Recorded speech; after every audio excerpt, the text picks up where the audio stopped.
પ્રથમ આરોગ્ય નીતિથી આપણે શરૂઆત કરવા જોઈએ તો પ્રથમ રાષ્ટ્રીય આરોગ્ય નીતિ કે જે વર્ષ 1983 માં કરવામાં આવેલી હતી. ઓકે, અહીંથી જ આપણો પહેલો પ્રશ્ન બને છે અને આ પ્રશ્ન ઘણી વખત પરીક્ષામાં પૂછાયેલો છે કે પ્રથમ રાષ્ટ્રીય આરોગ્ય નીતિ ક્યારે ઘડવામાં આવેલી હતી. તો તમારે યાદ રાખી લેવાનું થશે વર્ષ 1983 માં જે છે એ પ્રથમ રાષ્ટ્રીય આરોગ્ય નીતિ ઘડવામાં આવેલી હતી. પહેલા આપણે વાંચી લઈએ અને પછી હું તમને સમજાવું કે ખરેખર શું કહેવા માંગે છે તે. આલ્મા આટા ઘોષણા પત્રક વર્ષ 1978 મુજબ 2000ની સાલ સુધીમાં સૌના માટે આરોગ્ય એટલે કે હેલ્થ ફોર ઓલ બાય 2000 એડી ના લક્ષ્યાંકને હાંસલ કરવા માટે આ સત્તાવાર વિઝન ડોક્યુમેન્ટ ઘડાયેલું હતું. ઓકે, આ પ્રશ્ન તમે વાંચી હવે આ કહેવા શું માંગે છે તમને સમજાવું. માની લો કે આપણો ભારત દેશ હોય અને ત્યાં કોઈ માની લો કે બધાએ નક્કી કરી લીધું કે બધા દેશમાં આપણે યોગનો પ્રચાર કરીએ, તો શું થાય? અલગ અલગ દેશના બધા દેશમાંથી બધા આવે અને આવે ને ભારતમાં માની લો કે દિલ્હીમાં એ મીટિંગ કરે અને બધા નક્કી કરી લે કે આપણે વર્ષ 2030 સુધીમાં બધાના ઘરે ઘરે યોગા શીખવાડી આપીશું. તો આ એક લક્ષ્ય નક્કી કર્યું અને એ યોગા કરવા માટે પોતે એક દરેક અલગ અલગ દેશો પોતાની એક નીતિ બનાવે. એવી જ રીતે અહીંયા કરવામાં આવેલું છે. એક કાઝાકિસ્તાન કરીને એક દેશ છે અને એનું શહેર જે છે એટલે કે એક રાજ્ય જે છે એ છે અલ્મા આટા. કયું છે? અલ્મા આટા. અને અલ્મા આટા જે છે અહીંયા મિત્રો વર્ષ 1978 માં જે છે એ WHO અને યુનિસેફ આ ઉપરાંત તરીકે અલગ અલગ દેશો અહીંયા બધા મીટિંગ કરી હતી અને એ મીટિંગમાં એમને નક્કી કરી લીધું કે ભાઈ 2000 સુધીની જે સાલ આવે એટલે કે 2000 જ્યારે આવે વર્ષ 2000ની સાલ ત્યાં સુધી હેલ્થ ફોર બાય ઓર એટલે કે બધાના માટે આરોગ્ય એટલે કે બધાને આરોગ્યની પાયાની સુવિધાઓ મળી રહે એવું આપણે કંઈક નક્કી કરીએ. એટલે એ પ્રકારની જે એમને જે બહાર પાડ્યું હતું એનું કહેવાય ઘોષણાપત્ર. સમજી ગયા ને? એટલે અલ્મા આટા ઘોષણામાં વર્ષ 1978માં એ ઘોષણાપત્ર બહાર પાડવામાં આવ્યું અને એમાં નક્કી કરી લીધું કે 2000 સુધીમાં બધાને આરોગ્યની સુવિધાઓ પૂરી પાડવી. એટલે કે જે છેવાડાના માનવીઓ જે છે, ગરીબ છે, એમને આરોગ્યની સુવિધાઓ પૂરી પાડવી. તો આમાં પણ ભારતે પણ નક્કી કરી લીધું કાંઈ વાંધો નહીં, આપણે આરોગ્યની સેવા પૂરી પાડશું. આરોગ્ય નક્કી તો કરી લીધું, તો એના માટે વ્યૂહરચનાઓ કરવી પડે કે કઈ કઈ રીતે કરશું, શું આપણે એમાં ફેરફાર કરીશું. તો એ માટે એમને પ્રથમ આરોગ્ય નીતિ ઘડી અને એ ઘડવામાં આવેલી સાલ કઈ છે? તો કે વર્ષ 1983માં ભારત સરકારે પ્રથમ આરોગ્ય નીતિની જાહેરાત કરી. હવે આરોગ્ય નીતિ જાહેરાત કરી દીધી તો એના મુખ્ય કઈ ધ્યેય હોય, ઓકે, એને કઈ રીતે કામ કરશે એવા અલગ અલગ એને મુદ્દાઓ બનાવેલા હોય. તો એની હવે ચર્ચા કરીએ. ઓકે, આ બધું યાદ રાખજો, પરીક્ષામાં આમાંથી પ્રશ્ન પૂછાવાની પૂરેપૂરી શક્યતાઓ છે અને અગાઉ પણ પૂછાયેલા છે અને કઈ પદ્ધતિમાં ક્યારે પૂછાય એ તમને હું આ વિડીયોમાં સમજાવવાનો છું. જોઈએ તો કે નીતિઓના મુખ્ય ધ્યેયો શું હતા? તો કે દેશના છેવાડાના ગરીબ અને પછાત વર્ગના લોકો સુધી ગુણવત્તાયુક્ત અને સસ્તી પ્રાથમિક આરોગ્ય સેવાઓ પહોંચાડવાનો ઉદ્દેશ્ય હતો. યાદ રાખજો, વર્ષ 1983ની આરોગ્ય નીતિ જે હતી એનો મુખ્ય ધ્યેય શું હતો? તો કે દેશના જે છેવાડાના માનવીઓ છે કે જેઓ ગરીબ જે છે, ઓકે, જે ગરીબ છે, પછાત વર્ગના જે છે, આ લોકોને ગુણવત્તાયુક્ત અને સસ્તી પ્રાથમિક આરોગ્ય સેવાઓ પહોંચાડવાનો હતો. એટલે કે જે ગરીબો જે છે, ઓકે, જે પછાત લોકો છે એમને સારામાં સારી ગુણવત્તાવાળી આરોગ્ય સુવિધાઓ મળે અને ઉપરાંત એ પછી આરોગ્ય સેવા તો મળે પણ કેવી હોવી જોઈએ? તો કે સસ્તી જે સેવાઓ પહોંચાડવાનો જે ધ્યેય છે એ આરોગ્ય નીતિનો હતો. હવે એને ઘણા બધા ક્રાઇટેરિયા નક્કી કરેલા હતા. તો એ કયા કયા હતા? તો એમને પ્રાથમિક આરોગ્ય સંભાળ પ્રત્યે શું નક્કી કર્યું? તો કે આરોગ્ય નીતિ જે પહેલી હતી એને નક્કી કર્યું કે બજેટનો મોટો હિસ્સો શહેરો પાછળ વાપરવાને બદલે ગામડાઓમાં પીએચસી એટલે શું થાય? તો કે પ્રાઇમરી હેલ્થ સેન્ટર અને સબ સેન્ટરનું નેટવર્ક મજબૂત કરવા પાછળ વાપરો. હવે એમને શું નક્કી કર્યું? પોતાનો અભિપ્રાય આરોગ્ય નીતિ એમને ભાઈ નક્કી કરી લીધું કે જો તમારે ગામડાઓમાં પછાત સુધી જો આરોગ્ય સેવા પહોંચાડવી હોય તો તમે જે બજેટ ફાળવો છો એ બજેટનો મોટો હિસ્સો જે છે એ શહેર પાછળ વાપરવાને બદલે તમે ક્યાં વાપરો? તો કે ગામડાઓ પાછળ વાપરો. એટલે તમને બધાને ખ્યાલ હશે કે આપણે ગ્રામીણ લેવલે ઓકે પીએચસી હોય છે, ઓકે, અને સબ સેન્ટર. ચલો કોમેન્ટ કરી દો કે સબ સેન્ટર જે છે એ કેટલી વસ્તી હોય અને પીએચસી સેન્ટર જે છે એ કેટલી વસ્તીના ધોરણે હોય છે. ચલો મને કોમેન્ટ કરી દો. હવે આગળ જોઈએ તો કે જનભાગીદારી અને એનજીઓસ. તો કે સ્થાનિક સમુદાયો, પંચાયતો અને સ્વૈચ્છિક સંસ્થાઓને આરોગ્ય ક્ષેત્રે પ્રોત્સાહન આપવું. આ પહેલી આરોગ્ય નીતિ તો આપણે ઘડી લીધી અને એમાં નક્કી કરી લીધું કે ભાઈ 2000 સુધીમાં બધાને આપણે આરોગ્ય સેવાઓ પહોંચાડશું. હવે બની શકે કે પહેલી વાર હતી, વસ્તી સંખ્યા બહુ વધારે હતી એટલે સરકાર એકલી તો કઈ પહોંચી શકે નહીં. એટલે સરકારે શું કીધું? તો કે સ્થાનિક સમુદાયો કે જ્યાં આરોગ્ય સેવાઓ આપણે પહોંચાડવાની છે એ સમુદાયો, પછી ત્યાંની જે પંચાયતો છે તેમને અને જે સ્વૈચ્છિક સંસ્થાઓ કે જે એનજીઓ જે છે એમને આરોગ્ય ક્ષેત્રે એમને પ્રોત્સાહન આપવાનું નક્કી કરી લીધું. ઓકે, તો આ પણ તમે યાદ રાખજો. આમને એમને પ્રોત્સાહન આપ્યું અને જેથી કરીને તેઓ પણ આ કાર્યમાં જોડાય અને આરોગ્ય સેવાઓ ગામડાઓ સુધી પહોંચી શકે. આગળ જોઈએ, આયુષનો પણ સમન્વય કરવામાં આવ્યો. જો અહીંયા પ્રશ્ન બને છે, ઘણી વખત પરીક્ષામાં પૂછાય એવો પ્રશ્ન છે કે આયુષનું પૂરું નામ શું થાય? કોઈને આવડતું હોય તો કોમેન્ટ કરજો. આયુષનું પૂરું નામ થશે આયુર્વેદા, યોગ, ન્યુરોપેથી, યુનાની, સિદ્ધા, હોમિયોપેથી. આ એનું પૂરું નામ થશે. ના આવડતું હોય તો લખી લેજો. ઓકે, કેમ કે આપણે જ્યારે પણ તૈયારી કરતા હોય ત્યારે 360 ડિગ્રી આપણે વાંચી લેવાનું, એટલે કોઈ પણ પ્રશ્ન બાકી ના રહી જાય. પછી ભલે એ ગમે તેમ પૂછે. હવે જોઈએ તો કે એલોપેથી ડોક્ટરની અછત પૂરવા આયુર્વેદ, યુનાની, સિદ્ધા અને હોમિયોપેથીના રજિસ્ટર પ્રેક્ટિશનર્સને તાલીમ આપી મુખ્ય વ્યવસ્થામાં જોડવા. આપણે નક્કી તો ભાઈ કરી લીધું કે 2000 સુધીમાં ગામડાઓમાં આપણે સસ્તી અને ગુણવત્તાયુક્ત આરોગ્ય સેવા પહોંચાડશું. પણ જે તે સમયે એલોપેથી ડોક્ટર એટલે કે એમબીબીએસ ડોક્ટર જે છે એટલા બધા ન હતા કે જેથી કરીને આરોગ્ય સેવા આપણે પહોંચાડી શકીએ, એટલે ઘટ હતી.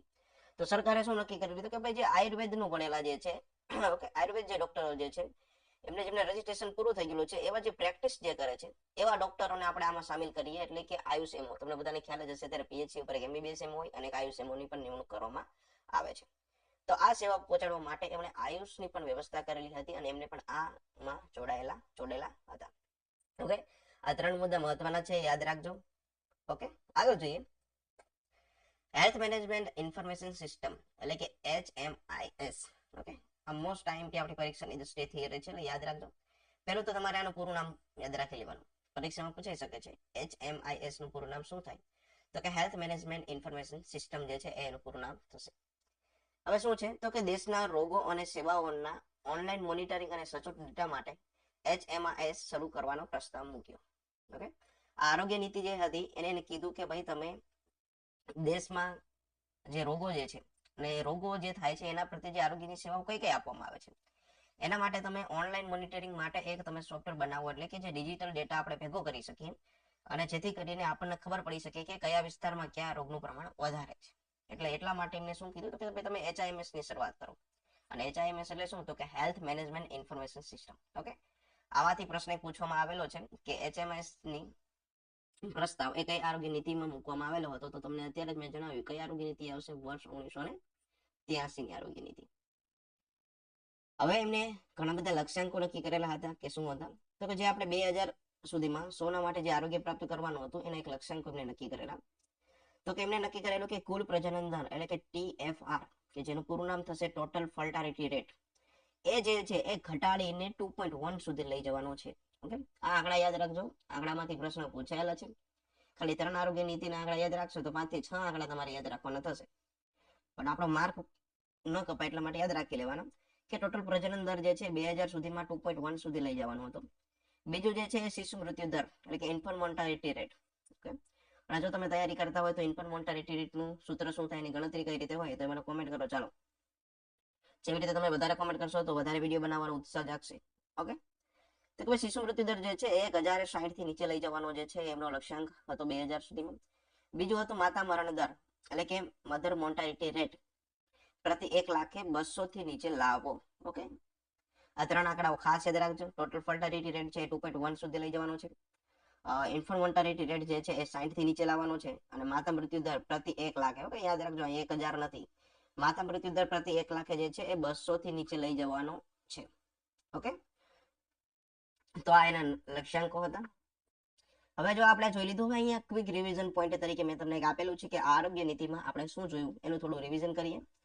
તો કે પ્રથમ રાષ્ટ્રીય આરોગ્ય નીતિ વર્ષ 1983 એમાં આપણે શું જોયું? તો કે અલ્મા અટ્ટા ઘોષણા વર્ષ 1978 માં જે હતી એને પ્રેરિત કરીને આપણે બનાવેલી હતી, આપણે જોયું. બીજું તરીકે હેલ્થ ફોર ઓલ બાય 2000 એટલે કે 2000 સુધી સૌના માટે આરોગ્ય એ કન્સેપ્ટ કેમાં આવ્યો હતો? તો કે વર્ષ 1983 ની આરોગ્ય નીતિમાં. પછી અહીંયા આરોગ્ય નીતિમાં જે છે એ પ્રાથમિક આરોગ્ય કેન્દ્ર પર ભાર મૂકવામાં આવ્યો, એટલે કે ગામડાઓમાં બજેટનો હિસ્સો વધારે ફાળવી પીએચસી અને સબ સેન્ટર પર ભાર બનાવવામાં મૂક્યું. બીજું છે એનજીઓ અને આયુષનો સમન્વય. મેં તમને હમણાં જ કીધું કે એનજીઓને જોડ્યા, પછી આયુષનું પણ આમાં એમને જોડાણ કર્યું. અને ચોથું જે આઈએમપી જે છે એ કે HMIS ની શરૂઆતનો પ્રસ્તાવ પણ આ રાષ્ટ્રીય આરોગ્ય નીતિ વર્ષ 1983 અંતર્ગત મુકાયેલો છે. તો આ હતી સંપૂર્ણ માહિતી પ્રથમ રાષ્ટ્રીય આરોગ્ય નીતિ વર્ષ 1983. આટલું સ્ક્રીનશોટ લઈ લેજો અથવા તો લખી લેજો, આની બહાર પ્રશ્ન નહીં હોય. ચાલો આગળ જોઈએ. હવે બીજા નંબરની એટલે કે દ્વિતીય રાષ્ટ્રીય આરોગ્ય નીતિની જો આપણે ચર્ચા કરીએ તો કે વર્ષ 2002 ની સાલમાં દ્વિતીય રાષ્ટ્રીય આરોગ્ય નીતિનું ઘડતર કરાયેલું હતું. હવે આ આરોગ્ય નીતિ પણ કેન્દ્રીય વિચારધારા ધરાવતી હતી. એનો વિચાર શું હતો? તો કે 1983 ની નીતિ કરતા વધુ વ્યવહારો એટલે કે પ્રેક્ટિકલ અને ચોક્કસ સમય મર્યાદા વાળા લક્ષ્યાંકો એટલે કે ટાઈમ બાઉન્ડ ટાર્ગેટ નક્કી કરવા માટે લાવવામાં આવી. હવે જે આપણે તમને બધાને ખ્યાલ હતું કે ભાઈ 2000 સુધીમાં બધા માટે આરોગ્ય આપણે હાસિલ કરી લીધું, અને એના માટે આપણે પહેલી આરોગ્ય નીતિ ક્યારે કરી? તો કે ભાઈ પહેલી આરોગ્ય નીતિ આપણે કરી લીધી વર્ષ 1983 ની સાલમાં. હવે 2000 ની સાલ વહી ગઈ, એટલા માટે પછી આમાં કંઈક નવા સુધારા કરવા પડે, આરોગ્યને વધારે કંઈક સુજક બનાવવું પડે. એટલા માટે સરકારે શું કર્યું? તો કે સરકારે વર્ષ 2002 માં નવી આરોગ્ય નીતિ લાવી. હવે એમાં નવી આરોગ્ય નીતિમાં ફેરફાર શું હતું? તો કે 1983 ની જે આરોગ્ય નીતિ હતી એના કરતા વધારે વ્યવહારો એટલે કે આ પ્રેક્ટિકલ હતી, ગ્રાઉન્ડ લેવલ પર પ્રેક્ટિકલ રીતે કામ કરી શકે એવી.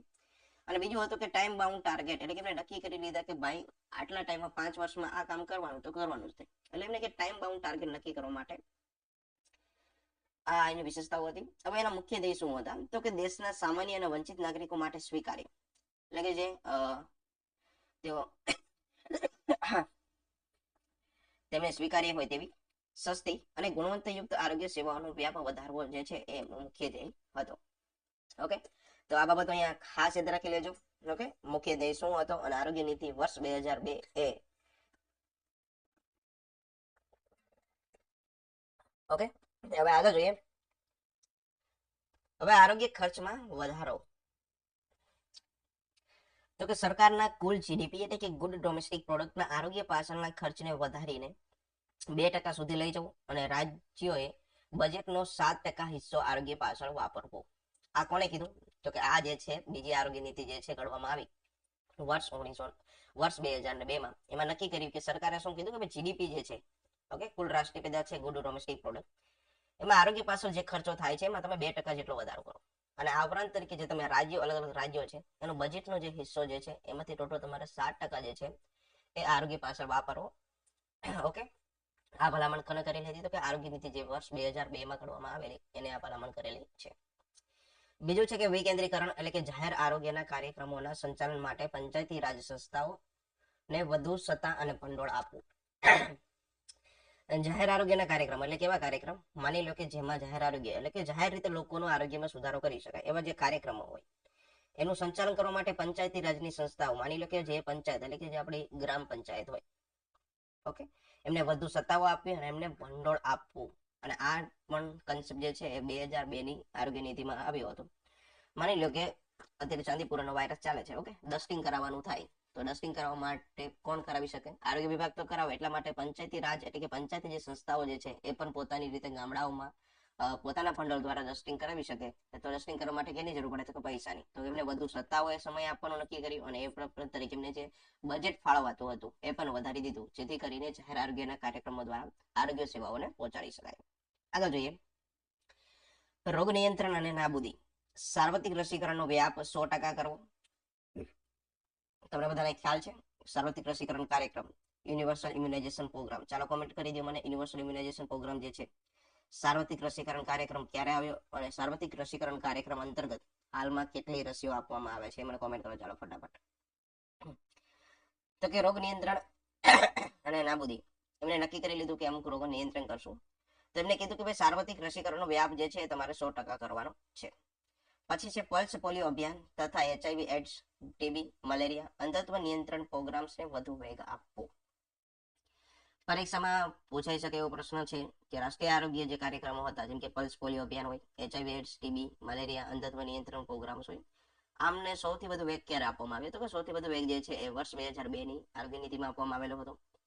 પછી સાર્વત્રિક રસીકરણનો વ્યાપ 100% ક્યારે કરવો એવો ક્યારે લક્ષ્યાંક નક્કી થયો? તો કે એવું પણ જે છે વર્ષ 2002 ની આરોગ્ય નીતિમાં નક્કી કરાયેલું હતું. તો આ બાબતો ખાસ યાદ રાખજો, આમાંથી પરીક્ષામાં પ્રશ્ન પૂછવાની 100% શક્યતા છે. હવે થોડી આની બેઝિક માહિતી લઈએ 360 ડિગ્રી તરીકે. હવે આપણને આપેલો છે પલ્સ પોલિયો અભિયાન. તમને બધાને ખ્યાલ હશે કે ભારતમાંથી પોલિયો નાબૂદ ક્યારે થયો? પરીક્ષામાં જો આવું પૂછવામાં આવે તો ક્યારે હતો? તો કે 27 માર્ચ 2014 ના રોજ જે છે એ ભારતમાં પોલિયો નાબૂદ થયેલો છે. પછી એડ્સ નું પૂરું નામ શું થાય? તો કે એક્વાયર્ડ ઇમ્યુનોડેફિશિયન્સી વાયરસ. પછી ટીબી કેના દ્વારા થાય? તો કે માઇક્રોબેક્ટેરિયમ ટ્યુબરક્લોસિસ નામના બેક્ટેરિયા દ્વારા. મલેરિયા તો તમને બધાને ખબર જ છે, એનોફિલિસ માદા મચ્છર દ્વારા. રાષ્ટ્રીય અંધત્વ નિયંત્રણ કાર્યક્રમ એટલે કે નેશનલ બ્લાઇન્ડનેસ કંટ્રોલ પ્રોગ્રામ જે છે એ પણ આમાં આવી જાય છે.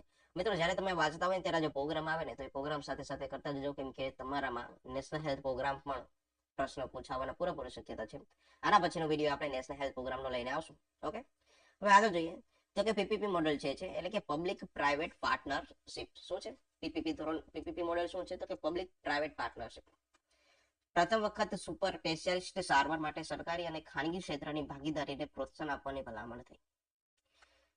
શું કીધું તો કે પ્રથમ વખત સુપર સ્પેશિયાલિસ્ટ સારવાર માટે સરકારી અને ખાનગી ક્ષેત્રની ભાગીદારીને પ્રોત્સાહન આપવાની ભલામણ કઈ સમિતિએ કરેલી? એવું પરીક્ષામાં પૂછાય તો એ હતી વર્ષ 2002 ની. હવે આ સુપર સ્પેશિયાલિસ્ટ એટલે શું? માની લો કે જે તે સમયે ગામડાઓમાં જે સીએચસી સેન્ટર હોય, પીએચસી હોય, સીએચસી સેન્ટર હોય, ગાયનેકોલોજીસ્ટ ન હોય, તો ગાયનેકોલોજીસ્ટ શું કરે તો કે જે પ્રાઇવેટ ના ગાયનેકોલોજીસ્ટ હોય એની સાથે સરકાર કરાર કરે કે ભાઈ તમને આટલા સમય માટે તમે આટલા અમે પૈસા આપશું, તમે અમારી સરકારી સંસ્થામાં સેવા આપો. તો એટલા માટે એમને ખાનગી ક્ષેત્ર સાથે એને ભાગીદારી કરવાની પ્રોત્સાહન આપવાની એમને ભલામણ કરી હતી. તો એને કહેવાય પબ્લિક પ્રાઇવેટ પાર્ટનરશિપ. આગળ જોઈએ, વર્ષ 2002 ની આરોગ્ય નીતિ જે છે એમાં પણ ઘણા બધા ટાઈમ બાઉન્ડ પીરિયડ એટલે કે જે સમયબદ્ધ લક્ષ્યાંકો જે છે ટાર્ગેટ નક્કી કરવામાં આવેલા હતા. એ કયા કયા હતા જોઈએ તો કે વર્ષ 2003 માંથી દેશમાંથી પોલિયો સંપૂર્ણપણે નાબૂદ કરવો એવું એમને નક્કી કરી લીધું કે ભાઈ 2003 સુધીમાં આપણે પોલિયો રોગ જે છે નાબૂદ કરશું.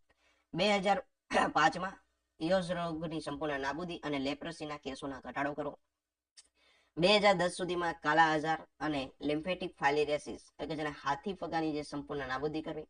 આ ઉપરાંત તરીકે MMR મધર મોર્ટાલિટી રેટ જે છે એ 100 થી નીચે લાવવો. યાદ રાખજો, આપણે અગાઉ ક્યારે જોયું હતું તો કે અગાઉ આપણે 200 થી નીચે લાવ્યા હતા વર્ષ 1983માં માતા મૃત્યુ દરનું પ્રમાણ. જ્યારે વર્ષ 2002 ની આરોગ્ય નીતિમાં જે છે એનું પ્રમાણ જે છે એ 100 થી નીચે લાવવાનું લક્ષ્યાંક છે. ઓકે, બંનેમાં તફાવત છે એટલે યાદ રાખજો. ઓકે, કન્સેપ્ટ બધા એમાં ક્લિયર કરીને ભણશો તો યાદ રહેશે, બાકી એકબીજાનું બીજામાં વયું જશે. અને વર્ષ 2015માં મલેરિયા ટીબીના મૃત્યુદરમાં 50% ઘટાડો અને ઇન્ફન્ટ મોર્ટાલિટી રેટ જે છે એ 30 સુધી લઈ જાવ. ઓકે, આ ત્રણ જે ટોપિક જે છે એ ખાસ યાદ રાખજો. બાકીને યાદ તો તમારે રાખવાના છે, પણ આ ત્રણ આંકડા જે છે એના કરતા વધારે મહત્વના છે. ઓકે, જેવી રીતે આપણે જોયું તો કે પોલિયો 2003 સુધીમાં નાબૂદ કરવાનું. ઓકે, પોલિયો કેના દ્વારા ફેલાય થોડી ચર્ચા કરીએ તો કે પોલિયો જે છે એન્ટ્રોવાયરસ 1, 2 અને 3 એ પોલિયો વાયરસ જે છે એના દ્વારા ફેલાય. એ ઉપરાંત તરીકે 2005માં યોસ રોગની સંપૂર્ણ નાબૂદી કરવી અને લેપ્રસીના કેસો ઘટાડવા. લેપ્રસી એટલે શું થાય તો કે રક્તપિત્ત, એન્સિસ ડિઝીઝ, કુષ્ઠરોગ, કોઢ. ઓકે, તો જ્યારે પણ ભણો ત્યારે આવું આવતું હોય તો એને બેઝિક માહિતી સાથે સાથે ક્લિયર કરતા જવું, જેથી કરીને આપણે યાદ રહે. લેપ્રસી કેના દ્વારા ફેલાય તો કે એમ લેપ્રી નામના બેક્ટેરિયા દ્વારા. ઓકે, પોસીબેસિલરી અને મલ્ટીબેસિલરી એના પ્રકાર છે. પછી વર્ષ 2010માં કાલા આજાર સેન્ટ ફ્લાય માખી દ્વારા ફેલાતો રોગ છે. પછી લિમ્ફેટિક ફાલેરિયા હાથી પગો જે છે, હાથી પગો કયા મચ્છર દ્વારા થાય? ચાલો મિત્રો કોમેન્ટ કરી દો ફટાફટ. ઓકે, ભણતા હોય તો આટલું તો યાદ આવડવું જોઈએ. પછી એમાં ડાયલિથલ કાર્બોમેજિક સાઇટ્રેટ એટલે કે DEC દ્વારા એમાં સારવાર કરવામાં આવે. હવે મધર મોર્ટાલિટી રેટ જે છે 100 થી નીચે લાવવો અને મલેરિયા અને ટીબીના મૃત્યુદરમાં 50% ઘટાડો અને ઇન્ફન્ટ મોર્ટાલિટી રેટ એ 30 સુધી લઈ જવો. તો આ તમામ બાબતો તમે યાદ રાખજો, આમાંથી પરીક્ષામાં પ્રશ્ન આવવાની પૂરેપૂરી શક્યતાઓ છે. આગળ જોઈએ, આમાં થોડુંક આપણે રિવિઝન કરી લઈએ કે વર્ષ 2002 ની આરોગ્ય નીતિમાં આપણે શું શું જોઈએ તો કે વ્યવહારુ લક્ષ્યાંકો નક્કી કરેલા એટલે કે આપણે પ્રેક્ટિકલ રીતે ગ્રાઉન્ડ પર રીતે જઈને એના લક્ષ્યાંકો નક્કી કરેલા હતા. બીજું હતું કે જીડીપીના 2% ખર્ચની આપણે ભલામણ કરીએ. તમને બધાને ખ્યાલ છે આપણે કીધું કે ભાઈ જીડીપીના 2% ખર્ચની એની વધારાની ભલામણ કરવામાં આવી. પછી રાજ્યો હતા તો એમને કીધું કે ભાઈ તમારું જે બજેટ છે એને 60% હિસ્સો તમે આરોગ્ય પાછળ વાપરો. પછી આપણે નક્કી કરી લીધું કે ભાઈ 2003 સુધીમાં આપણે પોલિયો નાબૂદીનું લક્ષ્યાંક નક્કી કરેલું હતું. 2010 સુધીમાં હાથી પગો અને કાલા આજારની નાબૂદીનું નક્કી કર્યું. અને પબ્લિક પ્રાઇવેટ મોડેલની જે છે એ આપણે પ્રસ્તાવ પણ મૂકેલો હતો કે ભાઈ સ્પેશિયાલિસ્ટ હોય તો એમને ખાનગી ક્ષેત્ર સાથે જોડાયેલા હોય તો એમને સરકારી સાથે કરારબદ્ધ રીતે જોડવા. તો આ સંપૂર્ણ માહિતી હતી વર્ષ 2002 ની આરોગ્ય નીતિ વિશે. હવે અંતિમ અને લાસ્ટ આરોગ્ય નીતિ એટલે કે વર્ષ 2017 નેશનલ હેલ્થ પોલિસી 2017 કે જે આપણી ત્રીજા નંબરની આરોગ્ય નીતિ છે એટલે કે તૃતીય રાષ્ટ્રીય આરોગ્ય નીતિ. પરીક્ષામાં પૂછાય કે અંતિમ રાષ્ટ્રીય આરોગ્ય નીતિ ક્યારે ઘડાણી તો કે વર્ષ 2017માં ઘડવામાં આવેલી હતી. હવે કેન્દ્રીય વિચાર પોતે શું ધરાવે છે કે યુનિવર્સલ હેલ્થ કવરેજ એટલે UHC એટલે કે સાર્વત્રિક આરોગ્ય કવરેજ પ્રાપ્ત કરવું, માત્ર બીમારીઓની સારવાર કરવાને બદલે નાગરિકોના સમગ્ર સ્વાસ્થ્ય અને સુખાકારી પર ધ્યાન કેન્દ્રિત કરવું, જેના કારણે હેલ્થ એન્ડ વેલનેસ સેન્ટર બન્યા. આરોગ્ય તો સુધારો જ કરવો, એ ઉપરાંત તરીકે માની લો કે કોઈ રોગની તમે સારવાર તો કરો છો, આ ઉપરાંત તરીકે તમારે જે નાગરિકો જે છે એમને વેલનેસ સુખાકારી પણ પ્રાપ્ત કરવાની છે. અને એટલા માટે એમને શું કર્યું તો તમને બધાને ખબર હશે, ગામડામાં અત્યારે હેલ્થ એન્ડ વેલનેસ સેન્ટર કે જે આરોગ્ય પરમધામ તરીકે ઓળખાય છે, જે સબ સેન્ટરો જે છે બનાવવામાં આવેલા છે. અહીંયા શું છે તો કે તમારી માની લો કે તમે મેલેરિયા થઈ ગયો તો એ આરોગ્ય સેન્ટર દ્વારા તરીકે તમને ક્લોરોક્વિન આપે, પ્રિમાક્વિન આપે, એની સારવાર આપે, જેના કારણે તમારો રોગ તો નાબૂદ થાય, એટલે કે તમારી સારવાર તો થઈ ગઈ. આ ઉપરાંત તરીકે હેલ્થ વેલનેસ સેન્ટરમાં શું કરાવે તો અલગ અલગ પ્રકારની પ્રવૃત્તિઓ કરવામાં આવે છે. તો કે વેલનેસ સેન્ટર એટલે કે પ્રવૃત્તિઓ કહીએ તો કે યોગ કરવામાં આવે. શું કરવામાં આવે? એ આપણી વેલનેસ એટલે કે આપણી સુખાકારીમાં વધારો કરશે. માની લો કે યોગ કરાવે તો શું થાય? યોગ કરાવે તો માનસિક રીતે તમે તણાવનો દૂર થાય. ઓકે, શરીર તંદુરસ્ત ભરેલું રહે. તો આ જેના કારણે તમારી સુખાકારી પણ વધારો થાય છે. અને આ જ કન્સેપ્ટ સાથે એમને યુનિવર્સલ હેલ્થ કવરેજનો કન્સેપ્ટ જે છે એ વર્ષ 2017ની તૃતીય આરોગ્ય નીતિમાં ઘડવામાં આવેલો છે, અને જે અંતર્ગત હેલ્થ એન્ડ વેલનેસ સેન્ટર અત્યારે કાર્યરત છે. આગળ જોઈએ તો કે જાહેરાત શું છે તો કે ભારત સરકારના કેન્દ્રીય મંત્રાલય દ્વારા 15 માર્ચ 2017ના રોજ આ નીતિ જાહેર કરવામાં આવી હતી, 15 વર્ષ પછી. તમને બધાને ખ્યાલ હશે કે આપણે જ્યારે 2002માં બીજા નંબરની આરોગ્ય નીતિ ઘડી, એ પછી કેન્દ્ર સરકારનું આરોગ્ય મંત્રાલય જે છે એને 15 માર્ચ 2017 એટલે કે જે આપણે 2002માં આવી હતી એના 15 વર્ષ પછી, ક્યારે એના 15 વર્ષ પછી સરકારે પોતાની ત્રીજી આરોગ્ય નીતિ એટલે કે વર્ષ 2017માં બહાર પાડી. હવે એનું મુખ્ય વિઝન શું હતું આપણે આગળ જોયું એ મુજબ, તો કે યુનિવર્સલ હેલ્થ કવરેજ એટલે કે સાર્વત્રિક આરોગ્ય કવરેજ પ્રાપ્ત કરવું, એટલે કે દેશના દરેક નાગરિકને નાણાકીય કટોકટીમાં મુકાયા વિના ગુણવત્તાયુક્ત અને વ્યાપક સ્વાસ્થ્ય સેવાઓ મળી રહે. હવે આમાં શું એમને નક્કી કરેલું હતું કે ભાઈ આરોગ્ય સેવાઓ બધા સુધી પહોંચે, ઓકે, અને એમને રોગની સારવાર થાય, એ ઉપરાંત તરીકે એમને વેલનેસ એટલે સુખાકારીમાં પણ વધારો થાય. હવે આ બધું થાય એટલે કેવું કરવાનું તો કે નાણાકીય કટોકટીમાં મુકાયા વિના, એટલે કે ભાઈ એમાં પૈસાનો ખર્ચ નથી કરવાનો. ઓકે, પૈસાનો ખર્ચ કર્યા વિના એટલે કે પોતે નાણાકીય કટોકટીમાં એટલે કે એની તંગીમાં ના આવે, એના વિના તમારે ગુણવત્તાયુક્ત અને વ્યાપક સ્વાસ્થ્ય સેવાઓ મળી રહે. વ્યાપક એટલે કે ખૂબ મોટા પ્રમાણમાં. પછી માની લો કે બ્લડ ગ્રુપ કરવાનું થતું હોય, તમને ખબર HB ની તપાસ અત્યારે સબ સેન્ટર પણ થઈ શકે, તો તમે કહી દો ભાઈ HB તો અહીંયા નહીં થાય, તો તમારે ક્યાંક મોટી હોસ્પિટલમાં જવું પડશે. આવું ન બને એટલા માટે તરીકે વ્યાપક સ્વાસ્થ્ય સેવાઓ એટલે કે બધી જ સ્વાસ્થ્ય સેવાઓ જે છે એને તમે ગુણવત્તાયુક્ત અને નાણાકીય કટોકટીમાં મુકાયા વિના ત્યાં મળી રહે, આ એનું મુખ્ય વિઝન હતું. હવે આગળ જોઈએ, ધીમે ધીમે દરેક આરોગ્ય નીતિ વારા પરથી યાદ રાખવાની મહેનત કરજો, બાકી બધું તમને મિક્સ થઈ જશે. હવે બીજો એક બદલાવ કરવામાં આવ્યો તો આરોગ્ય નીતિમાં, એ શું હતો એ જોઈ લઈએ સાથે. તો કે આ નીતિ માત્ર બીમારીઓની સારવાર કરવાને બદલે નાગરિકોના સમગ્ર સ્વાસ્થ્ય અને સુખાકારી ને ધ્યાન કેન્દ્રિત કરે છે. આના લીધે પાછળથી આયુષ્માન ભારત અંતર્ગત હેલ્થ એન્ડ વેલનેસ સેન્ટર શરૂ કરી. આ આપણે અગાઉ માહિતી જોઈ, એ જ માહિતી છે. ઓકે, તો આ માહિતી પણ ખાસ યાદ રાખજો. હવે વર્ષ 2017ની જે આરોગ્ય નીતિ, ત્રીજી આરોગ્ય નીતિ હતી, એમાં ઘણા બધા લક્ષ્યાંક નક્કી કરેલા હતા. એ શું હતા એની ચર્ચા કરી લઈએ. તો કે આરોગ્ય ખર્ચ એટલે કે આરોગ્ય પાછળ થતા સરકારી ખર્ચને તબક્કાવાર વધારીને દેશના જીડીપીના 2.5% એટલે કે 2.5% સુધી લઈ જવું, કે આ લક્ષ્ય જે છે 2025 સુધીમાં એમને પ્રાપ્ત કરવાનું એવું નક્કી કરેલું હતું. અને રાજ્યના બજેટના 6%થી વધુ રકમ ફાળવવી. આવું ક્યારે નક્કી કર્યું? તો કે આવું નક્કી જે છે એ વર્ષ 2017માં નક્કી કરવામાં આવ્યું કે જીડીપીના 2.5% સુધી એ આરોગ્ય ખર્ચ કરવો, અને રાજ્યના જે બજેટ હોય એમાં 6%થી વધુ રકમ એને આરોગ્ય પાછળ ફાળવવાની રહેશે, આવું નક્કી કરેલું હતું. બીજું જે છે MMR એટલે કે મધર મોર્ટાલિટી રેટનો લક્ષ્યાંક નક્કી કરેલો હતો, કે મેટરનલ મોર્ટાલિટી રેટ એટલે માતા મૃત્યુ દરને વર્ષ 2020 સુધીમાં 100 એટલે કે 100 થી નીચે લાવવાનો પ્રતિ 1 લાખની વસ્તી. આમાંથી પ્રશ્ન પૂછાયેલો છે. આ જ પ્રશ્ન પૂછાયેલો હતો કે ભાઈ કયા 2017ની આરોગ્ય નીતિમાં માતા મૃત્યુ દર કેટલાથી નીચે લાવવાનો લક્ષ્યાંક હતો? તો કે વર્ષ 2020 સુધીમાં 100 થી એટલે કે 100 થી નીચે લાવવાનો લક્ષ્યાંક એ 2017ની આરોગ્ય નીતિનો હતો. તો તમામ માહિતી યાદ રાખજો, પરીક્ષામાં મોસ્ટ આઈએમપી છે. બીજું છે IMR નો લક્ષ્યાંક રાખવામાં આવેલો હતો કે ઇન્ફન્ટ મોર્ટાલિટી રેટ જે છે એટલે કે બાળ મૃત્યુ દર જે છે વર્ષ 2019 સુધીમાં આપણે 28 સુધી લઈ જવાનો હતો. અને કેટલી વસ્તી? તો કે પ્રતિ 1000 જીવિત જન્મ દીઠ. ઓકે, આ લાસ્ટના આરોગ્ય નીતિના જે આંકડાઓ છે આમાંથી મોસ્ટ ઓફ પ્રશ્ન પૂછાય, કે યાદ રાખજો કે બાળ મૃત્યુ દર જે હતો પ્રતિ 1000 જીવિત જન્મ, જે આપણે એની ગણતરી કરીએ, એ જે છે એ 2019 સુધીમાં 28 સુધી લઈ જવાનો લક્ષ્યાંક એ નેશનલ હેલ્થ પોલિસી 2017 હતો એમાં નક્કી કરવામાં આવેલો છે. અને મરણ દર જે છે એ વર્ષ 2025 સુધીમાં 5 વર્ષથી નાના ઉંમરના બાળકોનો મરણ દર જે છે એ 23 અને નવજાત શિશુઓ એટલે કે નિયોનેટલ મોર્ટાલિટી રેટ જે છે એ 16 સુધી લાવવાનો લક્ષ્યાંક છે. ક્યાં સુધીમાં? તો કે વર્ષ 2025 સુધીમાં. આ બાબત પણ યાદ રાખજો. ઓકે, 2017માં નક્કી કરેલું કે ભાઈ 2025 સુધીમાં આપણે 5 વર્ષની જે ઉંમરના બાળકો જે છે એમાં મરણ દર જે છે કેટલો લઈ જવાનો? તો ભાઈ 23 લઈ જવાનો. અને નવજાત શિશુ મૃત્યુ દર એટલે કે નિયોનેટલ મોર્ટાલિટી રેટ જે છે એ 16 સુધી લેવાનો એવો લક્ષ્યાંક નક્કી કરેલો છે. આ આંકડાઓ પરીક્ષાની દ્રષ્ટિએ મોસ્ટ ટાઈમ છે એટલે પરીક્ષામાં પૂછાય તેવા છે એટલે ખાસ યાદ રાખજો. આગળ જોઈએ, આયુષ મર્યાદા. જન્મ સમયની અપેક્ષિત આયુષ મર્યાદા એટલે કે લાઈફ એક્સપેક્ટન્સી 67 થી વધારીને 67 વર્ષ. ઓકે, અહીંયા સોરી ટાઈપિંગમાં થોડી મિસ્ટેક છે, અહીંયા 67 વર્ષ આવશે. એટલે કે 67 વર્ષથી વધારીને 70 વર્ષ કરવી. ક્યાં સુધીમાં? તો કે વર્ષ 2025 સુધીમાં. એટલે કે જે બધાની અપેક્ષિત આયુષ્ય જે છે 67 વર્ષ હતું એ આપણે 2025 સુધીમાં 70 વર્ષ સુધી લઈ જવાનો એ લક્ષ્યાંક 2017ની આરોગ્ય નીતિમાં હતો.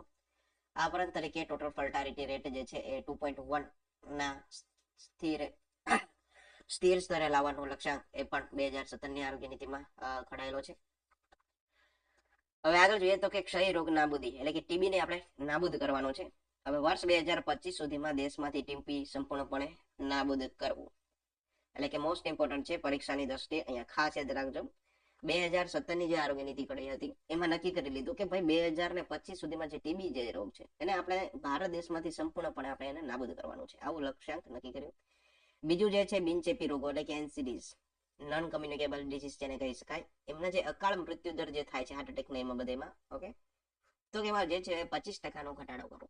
એટલે કે એનસીડી ને કારણે જે અકાળ મૃત્યુ દર થાય એટલે કે બિનચેપી રોગને કારણે જે હાર્ટ એટેક હુમલાઓના જે કેસીસ હોય અને એમાં જે મરણ પામતા હોય તો એ મૃત્યુ દર જે છે મિત્રો 25% સુધી ઘટાડવાનો છે.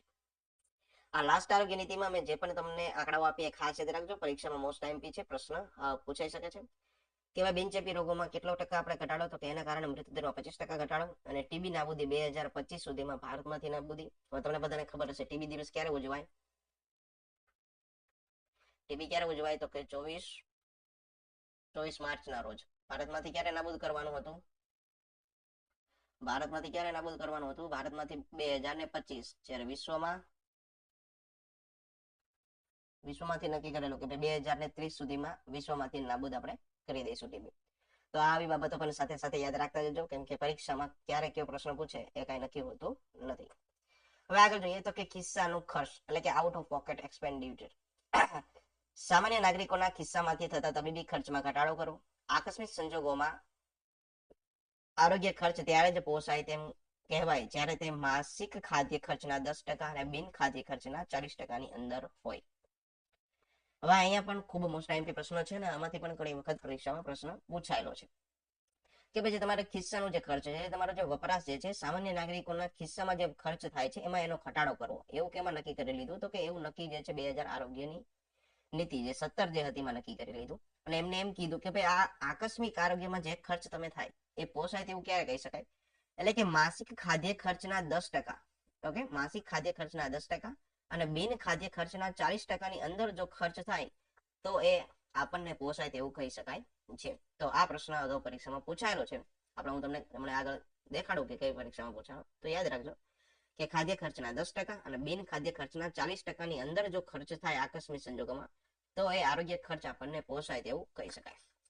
બીજું છે કે ખાનગી ક્ષેત્ર સાથે જોડાણ એટલે કે પબ્લિક પ્રાઇવેટ પાર્ટનરશિપ. અગાઉ આપણે જોયું કે 2002માં એમણે નક્કી કરેલું કે સુપર સ્પેશિયાલિસ્ટ માટે ખાનગી ક્ષેત્ર માટે એમને પ્રસ્તાવ મૂક્યો. અને એ ઉપરાંત તરીકે 2017માં શું કર્યું? તો કે પબ્લિક પ્રાઇવેટ પાર્ટનરશિપ સાથે એમને જોડાણ જ કરી દીધું. તો કે સરકારી હોસ્પિટલોમાં ખૂટતી સુવિધાઓ અને સારવાર પૂરી પાડવા માટે ખાનગી હોસ્પિટલોની સેવાઓને વ્યૂહાત્મક રીતે ખરીદી કરવી. એટલે જે પણ અહીંયા સુવિધાઓ ઘટે છે એમની સારવાર પૂરી પાડવાની છે, એટલા માટે ખાનગી હોસ્પિટલની જે સેવાઓ જે છે એમને વ્યૂહાત્મક રીતે એમને સાથે જોડાણ કરવું એટલે કે એમની ખરીદી કરવી. એટલા માટે પબ્લિક પ્રાઇવેટ પાર્ટનરશિપનું જોડાણ પણ આ આરોગ્ય નીતિ દ્વારા કરવામાં આવેલું છે. હવે સેવાઓનું આઉટસોર્સિંગ, તો કે હોસ્પિટલમાં સિક્યોરિટી, સફાઈ અને કેટરિંગ જેવી બિન તબીબી સેવાઓ ખાનગી એજન્સીઓને સોંપવી, જેથી કરી સ્ટાફ માત્ર સારવાર પર ધ્યાન આપી શકે. હવે આરોગ્ય નીતિએ શું કીધું કે આઉટસોર્સિંગ, તમને બધાને ખ્યાલ જ હશે કે અત્યારે આઉટસોર્સિંગથી અલગ અલગ હોસ્પિટલમાં અલગ અલગ કર્મચારીઓની નિમણૂક થાય. તો આમાં જે સિક્યુરિટી હોય, સફાઈ કામદાર હોય, કેટરિંગની સુવિધા હોય અને બિન તબીબી જે સેવાઓ છે એટલે કે જે બિન તબીબી સેવાઓ સાથે જોડાયેલા છે એમને ખાનગી એજન્સીઓ એટલે કે ખાનગી એજન્સીઓને કોન્ટ્રાક્ટ આપી દે કે ભાઈ તમારે આમની ભરતી કરવાની છે, પગાર બધું તમારે આમનું કરવાનું, જેથી કરીને જે આરોગ્યનો જે સ્ટાફ હોય એ સારવાર પર પૂરતું ધ્યાન કેન્દ્રિત કરી શકે. આવું ક્યારે નક્કી કર્યું હતું કે વર્ષ 2017ની આરોગ્ય નીતિ જે હતી એમાં નક્કી કરેલું છે. નવી વહીવટી કેડર એટલે કે PHMC, તો કે હોસ્પિટલના સંચાલન અને વહીવટ માટે ડોક્ટરો સિવાય પબ્લિક હેલ્થ મેનેજમેન્ટ ના ખાસ નિષ્ણાંતોની અલગ કેડર બનાવી. ઓકે, જે હોસ્પિટલનું જે સંચાલન છે ડોક્ટરને બધા કરતા હોય, આ ઉપરાંત તરીકે પબ્લિક હેલ્થ મેનેજમેન્ટ જે છે ખાસ નિષ્ણાંતોની એક અલગ કેડર બનાવી, અને આ કેડરનો પ્રસ્તાવ ક્યારે મૂક્યો તો કે વર્ષ 2017ની આરોગ્ય નીતિ અંતર્ગત. આગળ જોઈએ, હવે સત્તાનું વિકેન્દ્રીકરણ પણ આ જ આરોગ્ય નીતિ અંતર્ગત થયેલું છે. એ કયું તો કે આરોગ્યના નિર્ણયો અને બજેટની ફાળવણીમાં કેન્દ્ર કે રાજ્ય ઉપરાંત જિલ્લા કક્ષાની સમિતિઓને વધુ સત્તા આપવી. એટલે કે આરોગ્ય અંગેના જે પણ કઈ નિર્ણય લેવાના હોય અને જેની બજેટની ફાળવણી કરવાની હોય એમાં કેન્દ્ર અને રાજ્ય સરકાર તો એમાં પોતે નિર્ણય લઈ શકે. આ ઉપરાંત તરીકે જિલ્લા કક્ષાની જે સમિતિઓ છે એટલે કે ડિસ્ટ્રિક્ટ હેલ્થ સોસાયટી જે છે એમને પણ એમની સત્તામાં થોડો વધારો કરવાનો, એટલે કે સત્તાનું વિકેન્દ્રીકરણ કરેલું હતું. બીજું જોઈએ તો કે ડિજિટલ હેલ્થ જે છે એમાં પણ થોડો ફેરફાર થયો, અને ફેરફાર શું હતો જોઈએ. ટેકનોલોજીના ઉપયોગ માટે ડિજિટલ અને ઈ હેલ્થ ટેકનોલોજીને મજબૂત કરવા નેશનલ ડિજિટલ હેલ્થ ઓથોરિટી એટલે કે NDH એટલે કે નેશનલ ડિજિટલ હેલ્થ ઓથોરિટી, આનું પૂરું નામ તમે યાદ રાખજો, એને સ્થાપી આજે આના આધારે આપણે આભા આઈડી બનાવી રહ્યા છીએ.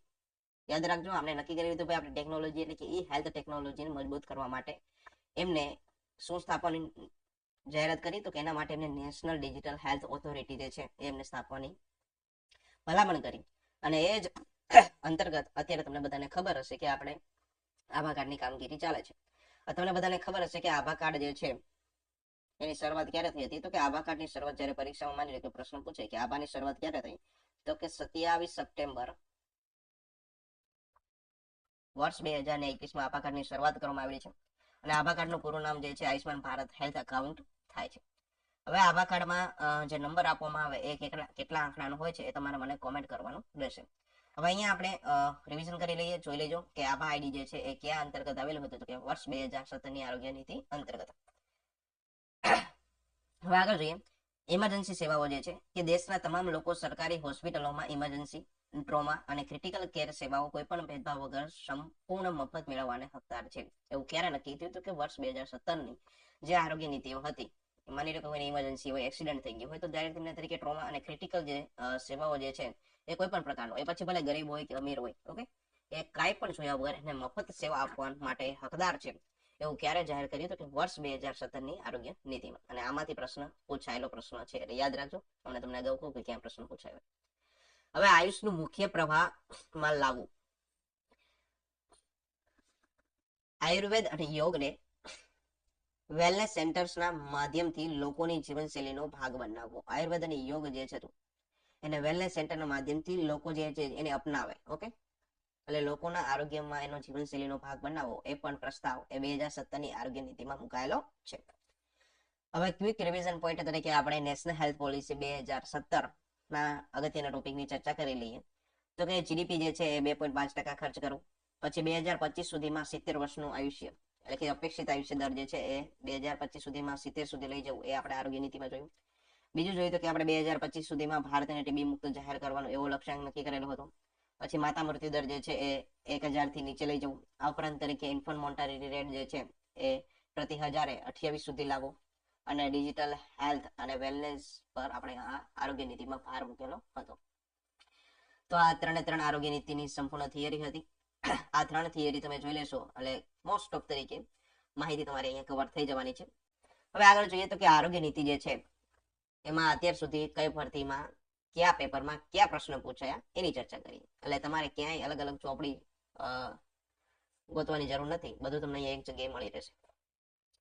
ભારતની પહેલી રાષ્ટ્રીય સ્વાસ્થ્ય નીતિ ક્યારે અમલમાં આવી? અને આ પ્રશ્ન જે છે મેં તમને અગાઉ જ કીધું હતું કે યાદ રાખજો, પરીક્ષામાં પૂછાય છે. તો તમને ખબર હશે પંચાયતનું જે દિવ્યાંગ MPW નું ભરતી હતી એમાં પ્રશ્ન પૂછ્યો. બીજું તો કે GMC 2021માં અને ગાંધીનગરની ભરતી 2025માં આ પ્રશ્ન પૂછ્યો હતો કે પહેલી રાષ્ટ્રીય સ્વાસ્થ્ય નીતિ ક્યારે બની? તો કે વર્ષ 1983 પહેલી રાષ્ટ્રીય સ્વાસ્થ્ય નીતિ બની, એટલે કે ઓપ્શન એ. રાષ્ટ્રીય આરોગ્ય નીતિ કયા વર્ષમાં શરૂ કરવામાં આવી? આવો પ્રશ્ન આપણને પૂછી લીધો. અને આ પ્રશ્ન જે છે એ ગૌણ સેવા પંચાયતની દિવ્યાંગની ભરતી હતી 2025માં MPW, એમાં પ્રશ્ન પૂછ્યો. આવું ડાયરેક્ટ પૂછે ને 3-4 આપણને સાલ આપી, તો આપણને પેલા ખબર હોવી પડે કે ક્યારે આવી હતી. તો આપણે અત્યારે જોઈએ, પેલી ક્યારે આવી? તો કે વર્ષ 1983. બીજી આવી હતી 2002માં, અને ત્રીજી આવી હતી 2017માં. તો કે આમાંથી કઈ છે? તો કે આમાંથી કઈ મેચ થાય? તો કે આ મેચ થાય. કઈ છે? 2017, એટલે કે ઓપ્શન સી. આગળ જોઈએ. વર્ષ 1983ની રાષ્ટ્રીય આરોગ્ય નીતિમાં નીચેનામાંથી શું બનાવવાનો પ્રસ્તાવ મૂકવામાં આવ્યો હતો? તો કે 1983ની જે રાષ્ટ્રીય આરોગ્ય નીતિ હતી એમાં એમને શું નક્કી કરી લીધું? તો કે બેન્કિંગ મોનિટરિંગ સિસ્ટમ બનાવો, ઇન્ડસ્ટ્રીયલ ડેટાબેઝ બનાવો, રેલવે સેફ્ટી સિસ્ટમ, તો કે હેલ્થ મેનેજમેન્ટ ઇન્ફોર્મેશન સિસ્ટમ. મેં તમને અગાઉ જ કીધેલું હતું કે યાદ રાખજો, HIMS એટલે કે હેલ્થ મેનેજમેન્ટ ઇન્ફોર્મેશન સિસ્ટમ જે છે એનો પ્રસ્તાવ જે છે એ વર્ષ 1983ની આરોગ્ય નીતિમાં આવેલો હતો, એટલે કે ઓપ્શન ડી અહીંયા આપણો જવાબ બનશે. કઈ નેશનલ હેલ્થ પોલિસીએ 2000 સુધીમાં સૌના માટે આરોગ્ય એટલે કે હેલ્થ ફોર ઓલ બાય 2000ની ભારતની પ્રતિબદ્ધતાને સશક્ત કરી? તો કે વર્ષ 1983ની જે આરોગ્ય નીતિ હતી ભારત સરકારે ઘડી, એમાં જ એમણે નક્કી કરી લીધું હતું કે ભાઈ 2000 સુધીમાં આપણે બધા માટે આરોગ્ય માટે વ્યૂહરચનાઓ ઘડશું, અને એના માટે વર્ષ 1983ની આરોગ્ય નીતિ હતી. રાષ્ટ્રીય આરોગ્ય નીતિ એટલે કે નેશનલ હેલ્થ પોલિસી 1983 કયા કેન્દ્રીય વિચાર પર ભાર મૂકે છે? મેં તમને અગાઉ જ એટલે બધા કેન્દ્રના જે વિચારો હતા એ તમને અંદર સમજાવેલા થિયરીમાં, કેમ કે આવા પ્રશ્નો આમાં પૂછાય છે. પ્રથમ, પ્રબળ પ્રાથમિક આરોગ્ય સંભાળ પ્રણાલીનું નિર્માણ કરવું, ખાનગી હોસ્પિટલ નેટવર્કમાં સુધારો કરવો, વીમા નોંધણીમાં વધારો કરવો, કે મેડિકલ ટુરિઝમનો વિકાસ કરવો. તો 1983ની જે પહેલી આરોગ્ય નીતિ હતી એમને શું કીધું હતું કે પ્રબળ પ્રાથમિક આરોગ્ય સંભાળ પ્રણાલી હતી, એમાં અંતર્ગત એને રાખવા, એટલે કે ઓપ્શન એ અહીંયા આપણો જવાબ બનશે. આગળ જોઈએ. સન 2017ની રાષ્ટ્રીય સ્વાસ્થ્ય નીતિ મુજબ આકસ્મિક સંજોગોમાં થતું આરોગ્ય ખર્ચ પોસાય તેવું ક્યારે કહી શકાય? અને આ પ્રશ્ન જે છે એ વર્ષ 2024માં જામનગર MPHWમાં પૂછાયેલો છે.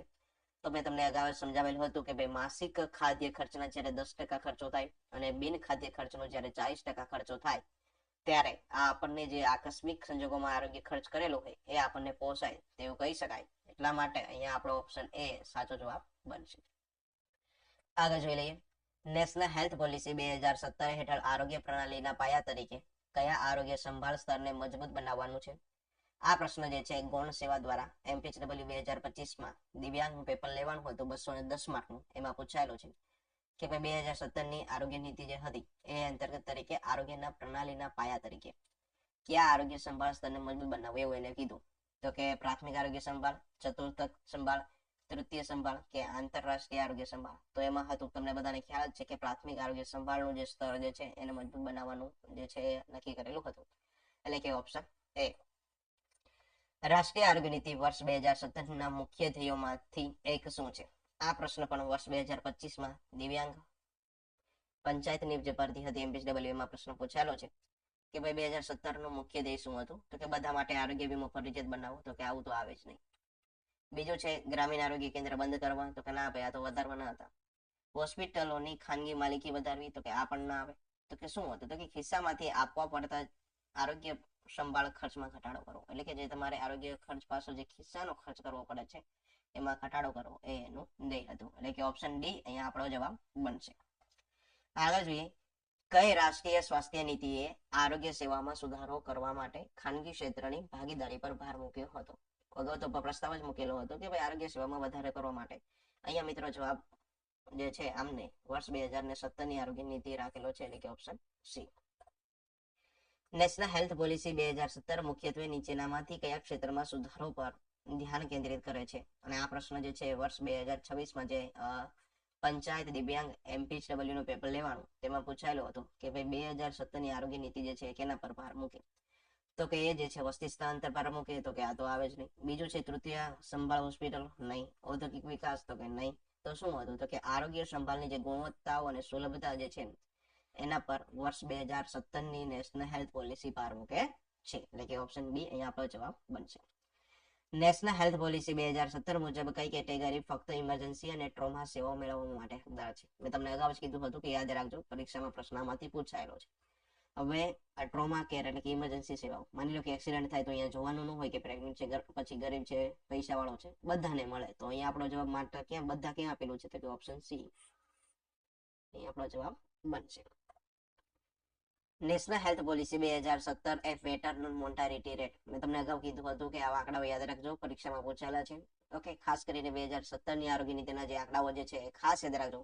આમાંથી ખૂબ મોટા પ્રમાણમાં પ્રશ્ન પૂછાવાની શક્યતા છે કે માતા મૃત્યુદરનું પ્રમાણ જે છે એ કેટલાથી નીચે લાવવાનો લક્ષ્યાંક હતો. તો માતા મૃત્યુદર જે છે એ 100 થી નીચે લાવવાનો લક્ષ્યાંક હતો, એટલે કે ઓપ્શન ડી અહીંયા આપણો સાચો જવાબ બનશે.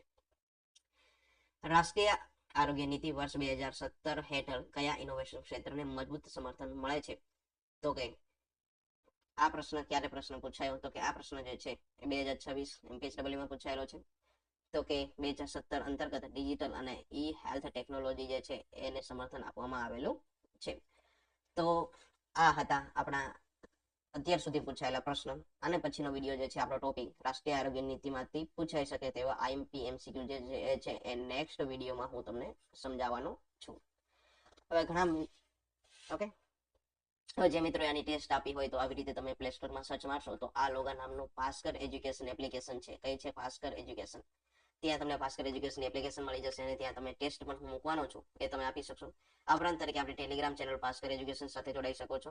જો તમને અમારો વિડીયો ગમ્યો હોય તો લાઈક શેર સબસ્ક્રાઇબ જરૂર કરજો. Thank you very much.